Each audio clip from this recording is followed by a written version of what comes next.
ഇതെന്നാന്ന് എല്ലാവർക്കും മനസ്സിലായല്ലോ അല്ലേ? നമ്മളിതിനകത്ത് കഞ്ഞിവെള്ളം മാത്രമാണ് ഒഴിച്ച് കൊടുത്തത്. അതായത് കഞ്ഞി കളയുന്ന കഞ്ഞിവെള്ളം എടുത്ത് നമ്മൾ വഴുതന ചുവട്ടിലൊഴിച്ച് അത് ഫലമുണ്ടായി. ഞാൻ പണ്ട് എൻ്റെ ഒരു കപ്പളം ഇട്ടിട്ടുണ്ടായിരുന്നു ഓമമരത്തിൻ്റെ. ഇന്ന് പറഞ്ഞ പോലെ വഴുതനയുടെയാണ് ഇന്ന് നമ്മളിടുന്നത്. നമുക്കിന്ന് അതൊന്ന് പറിച്ചെടുക്കാം.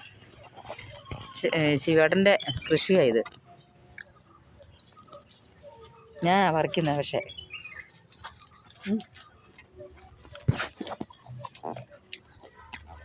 ശിവേട്ട ഇതിനകത്ത് കഞ്ഞിവെള്ളം മാത്രമല്ലേ ഒഴിച്ചത് ശിവേട്ട? അല്ലേ? പിന്നെ വേറെ വല്ല വളം ഇട്ടോ? ഇല്ലല്ലോ, ഒന്നുമില്ല. ഇല്ല. ചാണകപ്പൊടി ഇട്ടോ? അപ്പോൾ ഞാനിതൊന്ന് പറിച്ച് നോക്കാം അല്ലേ, എങ്ങനെയുണ്ട് അതൊന്ന് വെച്ച് നോക്കാം. ഏതാ എടുക്കണ്ടേ? ഇതിനകത്ത് ഏതാ പറിക്കണ്ടേ? ഏതാ ഇച്ചിരി വിളഞ്ഞില്ലെന്നേ? വിളഞ്ഞില്ല. പക്ഷെ ഇത് വിളഞ്ഞാണോ? ഇത് ഒന്നും ആയില്ല. എന്തായാലും ഞാനിതൊന്ന് പറിച്ചെടുക്കുക. അത്രയും കൂടെ നീളമാകും. ഇത്രയും കൂടെ നീളമാകുന്നല്ലേ? നമ്മുടെ തോട്ടത്തിൽ നിന്ന് നമ്മൾ 2 വഴുതന പറിച്ച് അതും കൂടെ പോയി. ഇതും കൂടെയോ?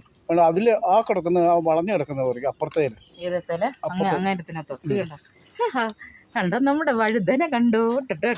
അപ്പുറത്തെ ഈ കിടക്കുന്ന ഇത് ഇതോ? ഈ വളഞ്ഞ അത് പറിച്ചു. ഇത് വളഞ്ഞാണോ? അതിന്റെ അടുത്തത് പറയും. അടുത്തത് അതൊക്കെ ആദ്യം വീണു. ഇത് തൈ ഇത് മേടിച്ചാണ് നമ്മൾ. ഇത് അരി വാങ്ങിച്ച് പാകിയതല്ലേ? ഇത് തൈയായിട്ട് കിട്ടിയതല്ലല്ലോ. അല്ലല്ലോ.